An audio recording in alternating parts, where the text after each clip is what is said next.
What's going on? So 2020 has been off to a very interesting start, especially as an American. It's probably the most embarrassing year that I ever recall being an American, from the complete mismanagement of the coronavirus pandemic all the way to George Floyd and the nationwide protests that have escalated globally, including to here in South Korea. Today here in Seoul, there were Black Lives Matter protests. You know you screwed up when South Korea is protesting Black Lives Matter.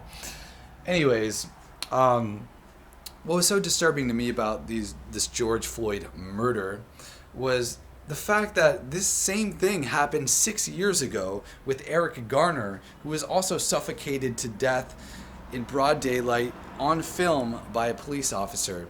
And to this day, that police officer has still not been charged with anything. He wasn't even fired until 5 years later. Are you kidding me?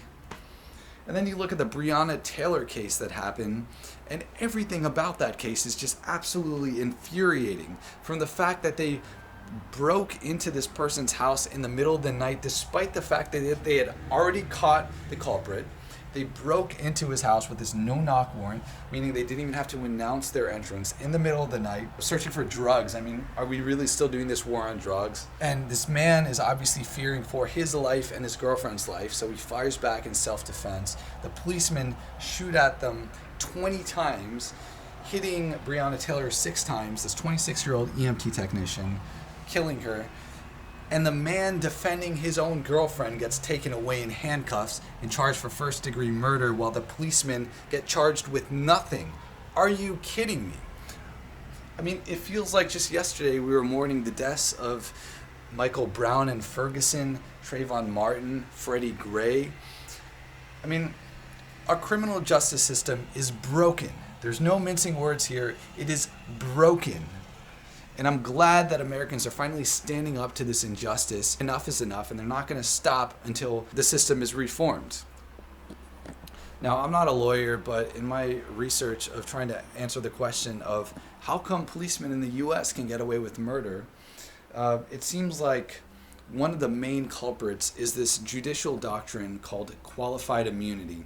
Basically what qualified immunity is that it says that if you are a state actor, a policeman, then unless there was an identical court case, like an identical case in the past, then you can't be sued. And this basically lets policemen get away with anything. I'm going to give you some examples. So there was a hospital patient who was very disoriented. He got up, left his room, wandering around, just completely disoriented. So the hospital called the police. Police came, they basically tackled him to the ground, used excessive force, and murdered this guy. They killed this guy.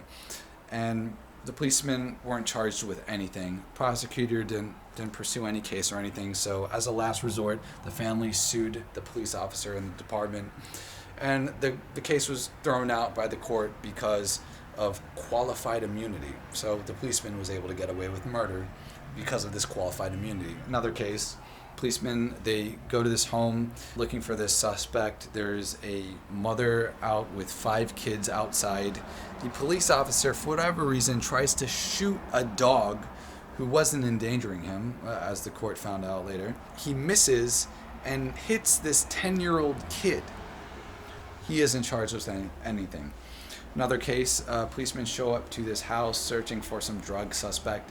They ask the woman there if they can search the house. The woman says, yeah, sure, because she didn't have any drugs. They go in, they throw tear gas everywhere, completely trashing the place, making it unlivable. They don't even find the drugs or the suspect they're looking for, and the policemen get away with it. No punishment. Another case, they search this house. They seize $225,000 worth of goods. They report that they had found $50,000. They steal the rest personally for themselves. They steal the rest, not for the police department, for themselves. And the court lets them get away with it because of qualified immunity. What is this shit? Are you kidding me? Like, who comes up with this? Like, what do these Supreme Court justices do all day when you have some lunacy like qualified immunity in place? And apparently this doctrine came about the same year, in 1967, the same year that the Miami sheriff coined the term, "when the looting starts, the shooting starts," that Trump recently quoted. By the way, when the Miami sheriff said that, that was in response to protests that were in response to white cops that dangled a black teenager off a bridge. So people were protesting that injustice, and the Miami sheriff said, "when the looting starts, the shooting starts," and Trump quoted the same thing. So we need to end qualified immunity. Thankfully, in the Senate right now, there is some legislation being pushed to end qualified immunity. So that needs to pass, and that alone would end so much of this overnight. Beyond that, I'm seeing a lot of talk of improving police training, and this absolutely needs to be done because right now it is way too damn easy to become a cop in the US. You only need 5 months of training, whereas in countries like Germany, you need 2.5 years of training, which is ridiculous when you think of the fact that the US is probably the one country where you should probably need the most training to become a cop because it's the only major first world developed nation where any idiot can walk into a Walmart and walk out with a gun. There's just so many guns in the U.S. Obviously, the police should have more training to not only deal with that, defend themselves, but also to de-escalate situations. And apparently that's not how they're taught. They're taught more of a shoot first, ask questions later mentality. No wonder innocent civilians are getting shot on the streets every day in the U.S. Somebody else mentioned that they told me that in London they disarmed the cops. I mean, they took their guns away, and they found that police brutality instances drastically reduced. And she was saying that we should do that in the U.S. And I would love to do that in the U.S. The problem is that since there are so many guns in the U.S., if you're a police officer and you're dealing with an armed criminal with a gun, and all you have is a stick, then, well, you're kind of screwed, right? And anyways, she was saying that maybe we shouldn't let anybody get a gun in the U.S. And I totally agree. Maybe, just maybe, it's too damn easy to get a gun in the U.S. Of course, nobody's really talking about that now. But anyways, that's just another thing. I know it's culturally very difficult in a country where half the country has really weird emotional attachment to their guns. But that's a separate issue. Anyways, ultimately, our criminal justice system is broken, and you know the craziest part about this to me is like not only the incidents that happen, but the subsequent response, the clips that have emerged from the protests, where now you have countless videos of policemen committing acts of police brutality against the protesters protesting police brutality itself. Are you kidding me? I mean, like yesterday you had video of the police officer shoving the 75-year-old man on the ground, his head cracking open on the sidewalk, blood coming out. And then you have just like that video of the cops going into shattering the glass of that car, going in, throwing the people out. It's completely unnecessary use of violence. And then just throwing tear gas everywhere, shooting rubber bullets at everyone, including journalists, including that one journalist who got a rubber bullet shot at in the eye. So she lost her left eye. She'll never be able to see out of her left eye again. Just arresting people for no reason. It's disgusting.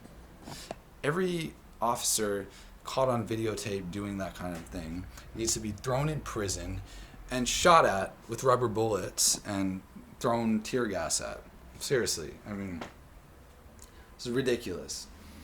Anyways, I'm really proud. I'm really happy that Americans are standing up, fighting for their rights, and not accepting this injustice. Now, the last thing I want to talk about this whole thing is that it's not just about racial inequality and criminal justice reform and police brutality.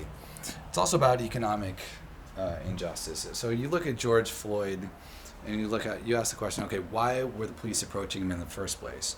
Well, apparently he was trying to buy a pack of cigarettes with a counterfeit $20 bill. So what would lead somebody to try to buy something like that with a counterfeit $20 bill in the first place? Well, apparently he was laid off a couple months earlier due to the coronavirus pandemic. And then you think, wait a second, so how did the U.S. handle this coronavirus pandemic? Well, they told everybody, you can't work now, you can't go to your job, meaning you can't get an income, and if your job was tied to your healthcare like all Americans, then you lose your healthcare. So you can't go to your job. If you have a business, you can't run your business. So you might go bankrupt, but like whatever, you can't do that. But hey, if you're like a Silicon Valley programmer working, you can just work remotely, make six figures, you're fine. But if you're an essential worker, if you have to physically go to your job, you can't do that. But to make it up for you, we're going to give you a check of $1,200. That's going to take 3 to 4 weeks to come, but actually most people who qualify for it aren't even ever going to get it because they still haven't received it. Good luck. So obviously when you have something like this, people are suffering, and like you see the videos of the cars lined up outside the food banks, and it was madness, and it just goes to show, despite what the elite and Americans and the media tried to tell its people, most Americans are broke. 78% of Americans live paycheck to paycheck. 40% of Americans can't cover a $400 emergency expense. 48% of Americans are food insecure. In the richest nation in the world, right? The wealthiest nation, most Americans are broke. But despite all this, we're constantly told, at least before the coronavirus pandemic, that the economy has never been stronger, that GDP is higher than it's ever been, unemployment is only at 3.5%, the stock market is at all-time highs, everything is amazing. If you're not doing well, you just haven't picked yourself up by the bootstraps enough. It's just infuriating, and yeah, I mean, at least now, maybe, hopefully, the elite and the people in power finally realize that most Americans are broke. That's why they're taking counterfeit $20 bills to buy a pack of cigarettes. But anyway, so more needs to be done. So obviously we need a universal healthcare. Healthcare should not be tied to employment. That is ridiculous. No other first world country does that. We need a universal basic income. I imagine how much of this protesting and looting would be going on if we had something like a universal basic income where every American would receive $1,000 a month and not have to worry about destitution, about starving, about if they can put food on the table or where they're going to sleep that night. And everybody would have a minimal standard of living, not have to suffer, be able to not have to worry about like, oh, how am I going to make money this month, but just be able to focus on the bigger problems, like maybe, I don't know, global warming or sustainable energy, like the real important problems that nobody necessarily pays you to do. We need a basic income, really. I see in the media now, you see all this focus on, like, they're just talking about looting, like, this looting is horrible. Yeah, looting is bad. Looting is terrible, especially when you're looting other small business owners. But if you're just focusing on the looting, you're completely ignoring the underlying issue. What is causing people to loot in the first place? Well, these same police brutality incidents have been going on for so long. They've always led to nationwide protests, peaceful protests. Despite that, they still keep happening. Nothing has actually changed. So obviously, when people are protesting and their demands aren't being met, then they're going to escalate the protests until their demands are met. So if you want to de-escalate the protests, don't call in the National Guard. Listen to what the protesters are asking for and actually do something about it, or prepare to get kicked out. All right. Well, to all the protesters out there in the U.S., keep fighting the good fight. If I were in the U.S. right now, I'd be right out there with you. And more importantly, I hope we see some real change here. The worst thing that could happen would be for these protests to just die out in 1 week and this to all be over. These kind of things take time. We've got to deal with this unfortunate system of elected representatives. We got to push the elected representatives for change and be specific about our demands and get what we want. If we're not specific enough, then the movement will die out like Occupy Wall Street and the countless others. So keep pushing for the change. It's probably going to take time, but as long as you don't take no for an answer, things are going to change. I mean, here in South Korea, not too long ago, there was the insane scandal of the last president, of Park Geun-hye, where she was basically controlled by this cult leader who was controlling her, taking in bribes from other companies, just this whole corruption scandal. The South Koreans, they protested for over a year, every weekend, millions of protesters coming out to Seoul demanding that this president be impeached and kicked out of office. And eventually it happened. So change can happen. We just got to fight for it. And I'm glad that we're not being complacent and we're going to make it happen. So, yeah.